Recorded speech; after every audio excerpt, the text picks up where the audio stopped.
জীবনে প্রথম আমি পিৎজা বানাচ্ছি, যেভাবে পিৎজা দোকানে কিনতে পাওয়া যায়। অনেক জিনিসপত্র দিয়েছি, প্রায় 100 টাকার ওপর চিজই দিয়েছি, মানে 3 লেয়ারের চিজ দিয়েছি, তারপরে চিকেন ভেজিটেবল সব কিছু নিয়ে অনেক টাকা দিয়েছি।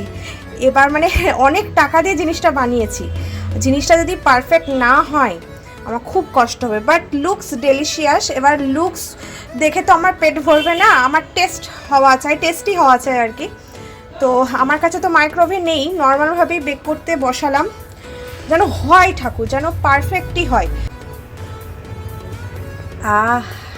মানে হচ্ছে, হবে আর কি।